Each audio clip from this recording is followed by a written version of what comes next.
Good evening, everybody. This is Robin with another edition of Horror Pop After Midnight. And my guest tonight he's a writer, a director, a producer, Cecil Laird. How's it going? Doing well. Thank you for having me on. I appreciate it. Yeah, let's talk about your film that's been, very hot in the film festival circuit lately. Dylan's New Nightmare. It took like 3 decades, and it's the unofficial sequel to The Final Nightmare. Yeah, well, it's been in the works for a few years. That is true, but we were delayed by COVID. Yeah, it's a sequel to Wes Cravens New Nightmare, which was the seventh film in the Nightmare on Elm Street series, and we are sequelizing it in the fan film format. It's a short film, be about 30 minutes. But we got Miko Hughes coming back to reprise his role as Dylan Porter from the original film. So yeah, we're very excited to have everyone see it. It hasn't gone out too many places yet. We did one advanced screening at Mad Monster so far, but yeah, it got a really good reception there. So we're excited for the general public to see it for sure. In a film, do we get to see Dylan with a dinosaur? I think you might. We featured Rex in both trailers that we did, so yes, I would say that Rex does play a role for us. How'd you get Miko to be part of this film project? Was it kind of hard for you, or was it pretty easy? It took work and it took tenaciousness. Basically, when I knew that we were going to be going to Mad Monster in North Carolina to cover it for press, I knew that I was going to take a moment to interview Miko, and I had been wanting to make a fan film on the channel on a bigger scale for a while. And so this was an opportunity where I had an idea, or at least a kernel of an idea. And so I went to Miko, and when I did the interview for the press purposes, one of the questions I asked was, how would you feel if someone came up to you with a script for a fan film called, I don't know, Dylan's New Nightmare? What would you say? And he's like, well, I would at least look at it. You never know these days. But I'd take a look at it. And I was like, okay, cool. And I moved on to the next question. And then 4 months later, he came to Mad Monster, Arizona, and we were covering it as press as well. And so I just made sure in that 4-month window that I actually wrote the script and got it to a place where I think it would interest him. And so the first day of Mad Monster, Arizona, I presented him the script with the help of Vince DeSanti, who made Never Hike Alone, a very successful fan film. We both took the script over. Miko ended up reading the script that day and letting us know that he was, he's like, hey, I read the script. I'm very interested. So let's talk. And then that was the beginning of it. So it wasn't hard per se, but it took, laying the groundwork and then following up and making sure I wrote a good enough product that would interest him. Well, it seemed like it did, because he did it. Yep. And he seems to be very happy with the results. So I am very grateful for that. Oh, you should be, for especially being a filmmaker, getting someone like that. That probably just blew your mind when he totally agreed and loved that script. It was very mind-blowing. I remember the exact circumstances of it. It's a long story, so I won't tell the whole thing here. But yeah, when he actually came up to tell me that, I was like, the first time he told me, it was really loud and I didn't hear it. And so after the loudness ended, he was like, hey, you didn't hear me, did you? And I was like, no, I'm sorry, it was really loud. And he's just like, I said I enjoyed the script and I really would like to talk about it. And I was like, oh shit, okay. And so yeah, it was really surprising. But well, I mean, I was confident in what I wrote, but it was very awesome to see that he appreciated the story I set up for him. So it was great. Yeah, now let's talk about the actor who you got to play Freddy, Dave McRae. Can you tell me a little bit about Dave McRae, and was he your first choice, or did you have somebody else in mind before you decided to pick Dave? No, as a matter of fact, we did have someone else. Someone else that we took over to Miko that same con and introduced because he was an excellent Freddy cosplayer. He had a really good Nightmare on Elm Street 3 cosplay, and he did the voice pretty well and stuff. So that was the original plan. But as the project got rolling and as we actually started raising money, I started to get a little leery of our choices, commitment to the film. I think he started to get less and less interested as well, in all fairness. So when I basically parted ways, when we parted ways with him, it was pretty much a mutual decision. He's like, yeah, it's not really, it's a little bit more than I was wanting to get into. And so that was fine, because at that point I had already learned about and met Dave McCrae. He is a prominent, YouTuber.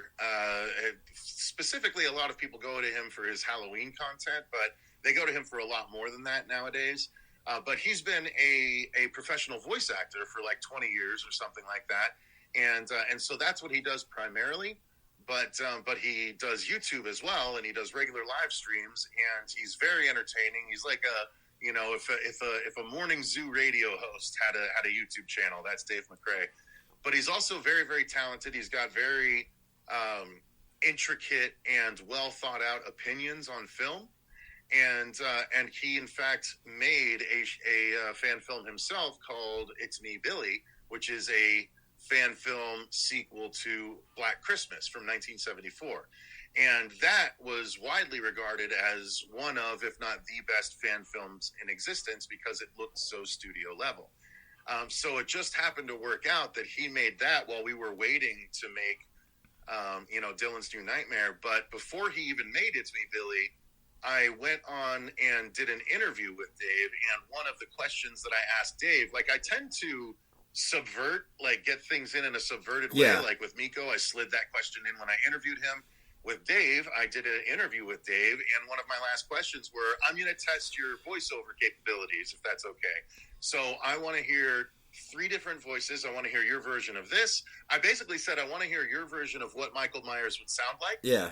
I want to hear like your version of what your voicemail voice would be if you had your choice. And then I want to hear your version of Freddy Krueger. And basically that was my backdoor audition to see if he could pull it off, and he very much did. And we already knew, because he'd done some movement tests on his channel, that he could move like Freddy as well. So I basically asked him if he'd be interested to do the role, and he was. And he knew the crew that I had assembled between Miko and Vince DeSanti. So those 2 things really helped convince him that it would be worth his time. And I just knew that he was going to blow people away as Freddy. There's a lot of people that are skeptical of it because they think, only Robert can be Freddy. But the majority of the people that saw the film, I didn't hear anyone that saw the film at the advanced screening that said he did a bad job. Granted, they probably wouldn't tell us that if they thought that. Yeah. But overwhelmingly, it was people saying, I thought Robert could be the only Freddy, but Dave McCrae proves that someone else can be Freddy. They're not saying he's better than Robert, but they're saying someone else can be Freddy, and you can see Freddy on screen, not Dave McCrae. So that's awesome. Yeah, I'm looking forward to, finally seeing it once, you get it all, the real draft out and everything out there so everybody can see it. And I can't wait to see how Dave portrays, Freddy. I'm so looking forward to it. Now, let's talk about your makeup artist, Nora Hewitt, who was part of Face Off. How did you get her on the project? I mean, she's pretty good. Yeah, well, that was because of Vince DeSanti. He was doing the Never Hike Alone movies, and he got Nora aboard for those. I'm not sure how he managed to get a hold of her, but she was doing the makeup effects for both the Disappear music video that I filmed the whole behind the scenes feature about, and then also Never Hike in the Snow, which I also did behind the scenes stuff on. So that's where I met her, was helping behind the scenes on Vince's projects in Flagstaff. And when I met her, she was just super awesome. And I told her about Dylan's New Nightmare and told her that Vince was going to be involved. And she's like, oh, that sounds dope. I've wanted to do a Freddy for a while. And we're like, all right, cool. So she came on board.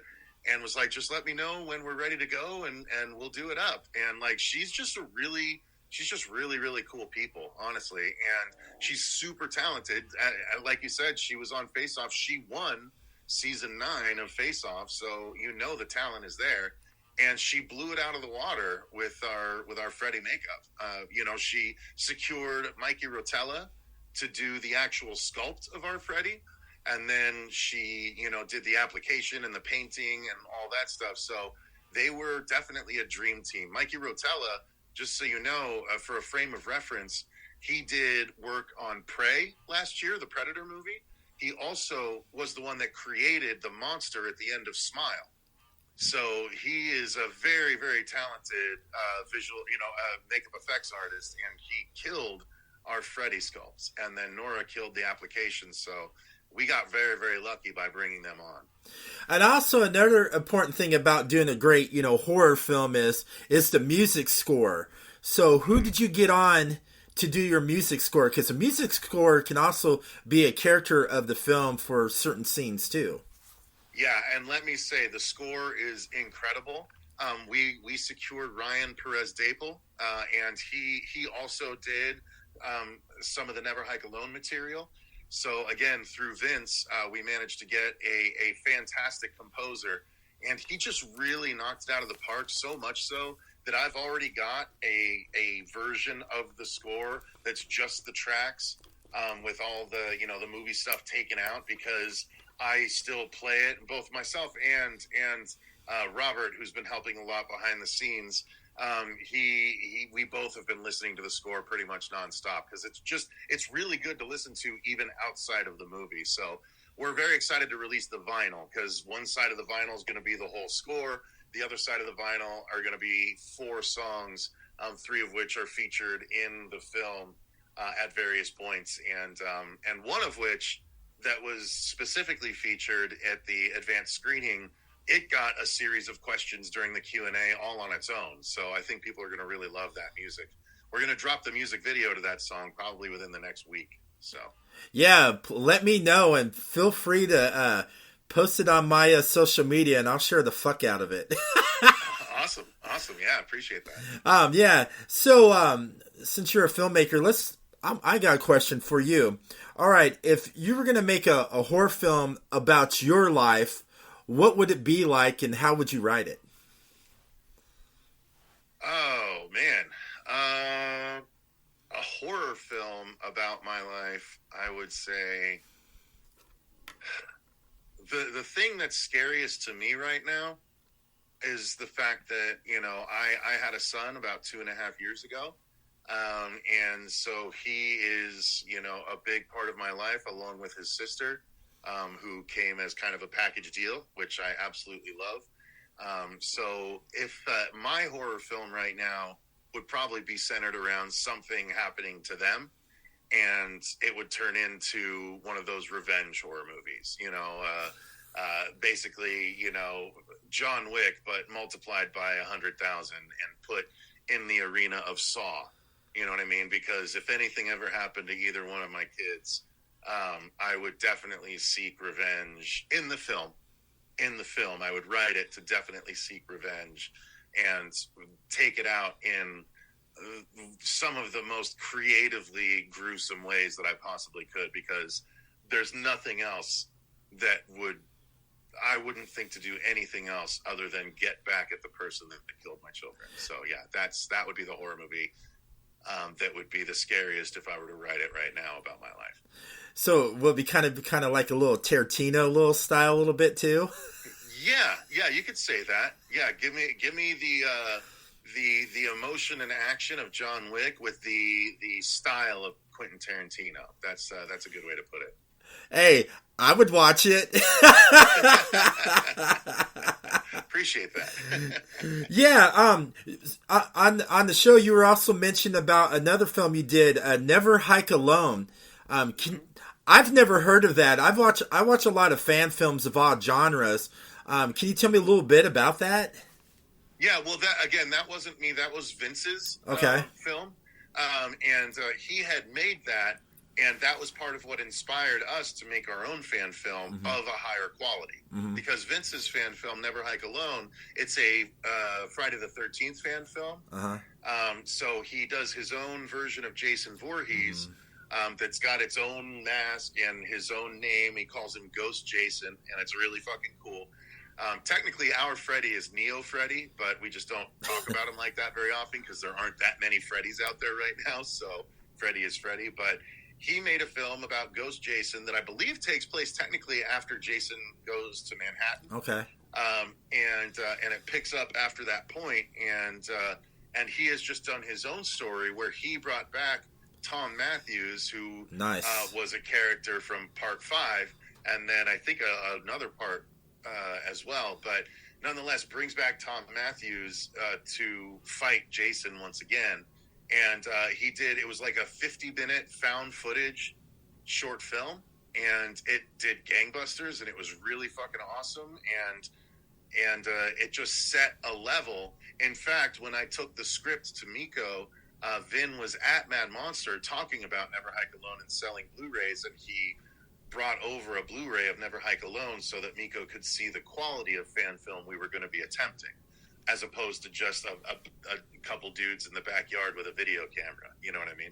So having Never Hike Alone there to share with Miko definitely lent credibility to the project when otherwise I wouldn't have had any. So I was very lucky to have written a script that both Miko and Vin liked enough to sign up to the project. That's pretty good. So, how'd you come up with Dylan's New Nightmare? Were you like a huge Elm Street fan, and you just wanted to get it up to the high extreme level for all the Fred heads out there?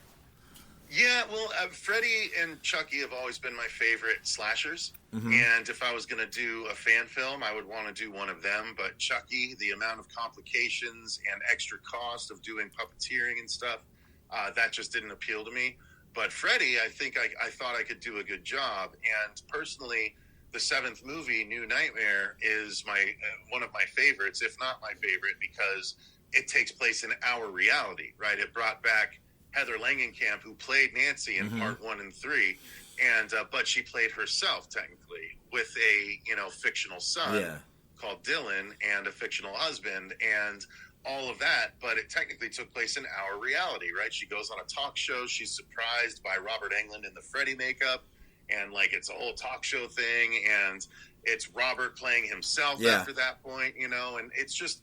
It was so meta. It was like a year or two ahead of when Wes did Scream, when he went full meta. So this was him dipping his toe into that and doing a really good job. Also making Freddy scary again when he had been pretty goofy for the last 3 to 4 movies. He was not scary anymore. He was just funny.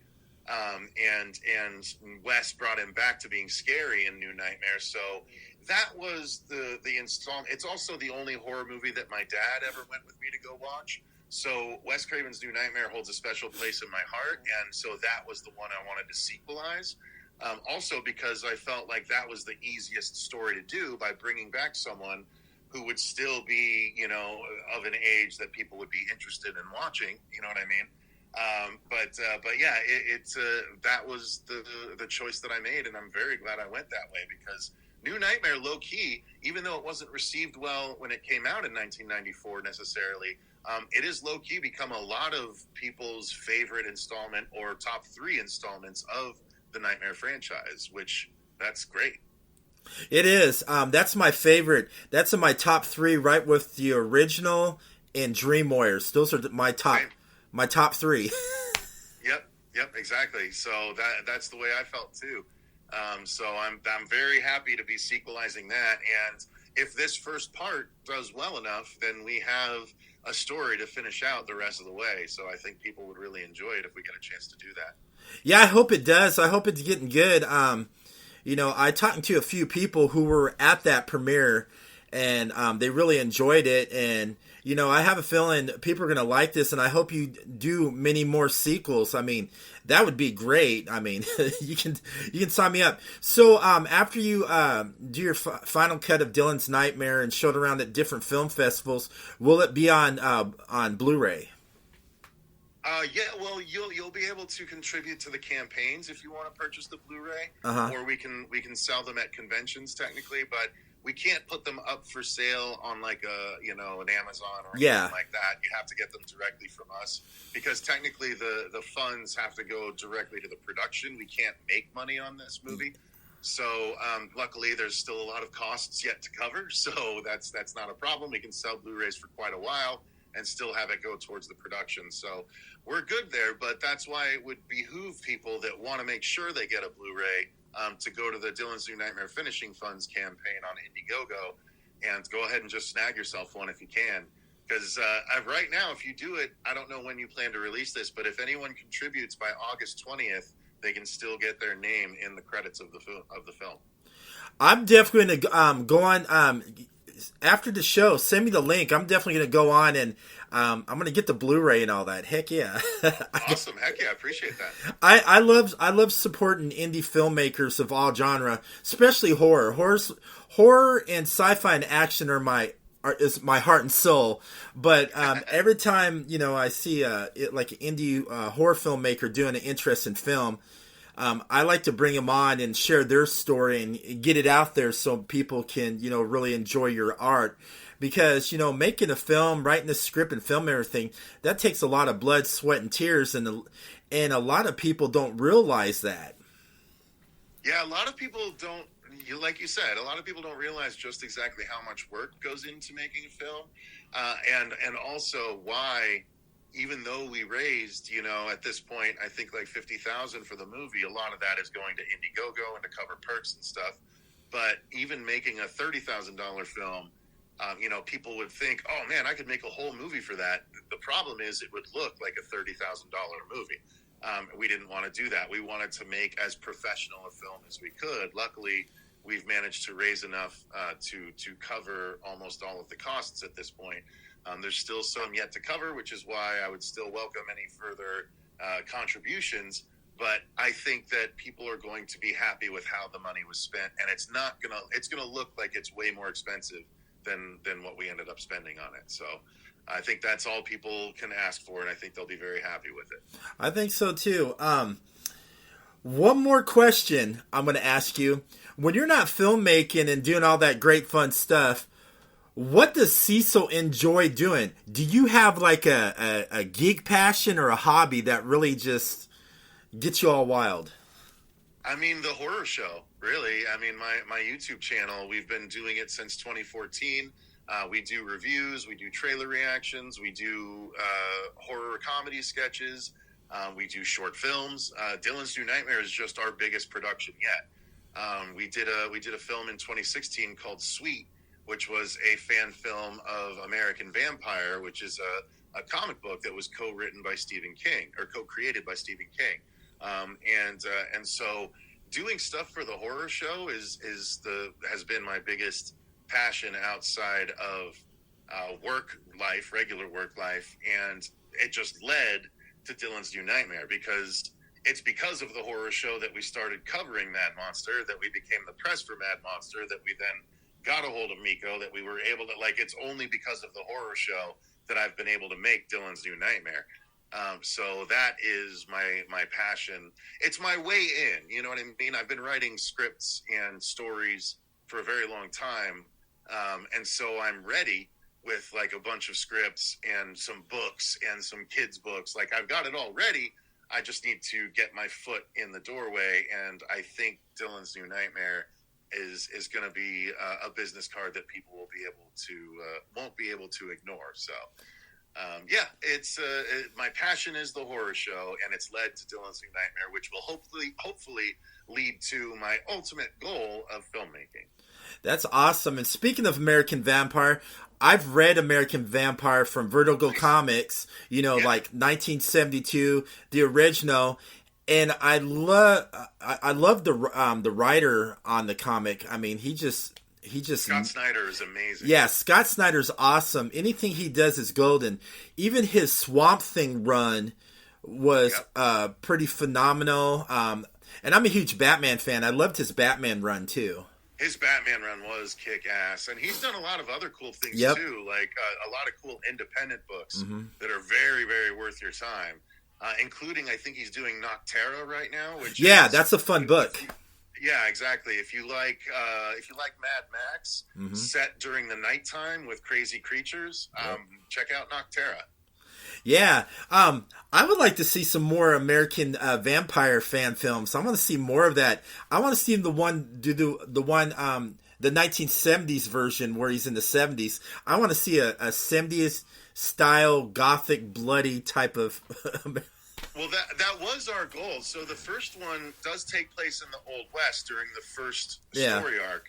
But our goal was to do a short film for every time period that Skinner went in.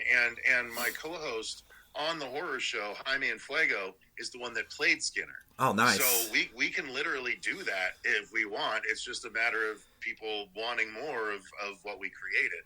It's just we made that whole 9-minute short film on a budget of less than $2,000, but we went to a Western town. We got everyone a wardrobe, and we did makeup effects and stuff. So, I'll send you the link afterwards. You let me know what you think about it. Yeah. Maybe it'll get some second wind after Dylan's New Nightmare comes out. Yeah, please send it to me. I'll do a good review. I'm really honest on my reviews, so it's all good. Oh, sure. Yeah, no, I mean, again, it was made for less than $2,000.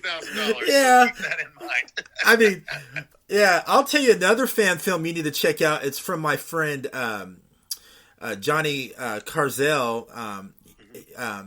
He's a big 89 Batman fan, and he did this fan-made movie. It's shot really well. It feels like you're watching a cinema movie. It's on YouTube. It's called Batman the Oath. Oh, okay. I'll write that down. Yeah, you'll like it. And then I can I'll send you the link, and you can tell me what you think of it. Sure, yeah. Yeah, once I get a chance to watch it, I'll definitely let you know. All right. So where can everybody find you on social media to see what you're going to be doing next and all that great stuff? Yeah, well, we are the Horror Show channel on YouTube. We're on Twitter at Horror Show 666. And then our Instagram currently is at Dylan's New Nightmare Official. So, yeah, check us out, any of those spots. I'm also Horror Show Cecil on TikTok. So I do a lot of TikTok stuff. I do a lot of horror comic coverage on my TikTok. So yeah, if you want fun horror stuff to watch, then come check us out at any of those places. All right, thank you for coming on and out of your busy schedule to have a little fun chat with me. No problem. Thanks for having me. I appreciate it. And everybody, thank you.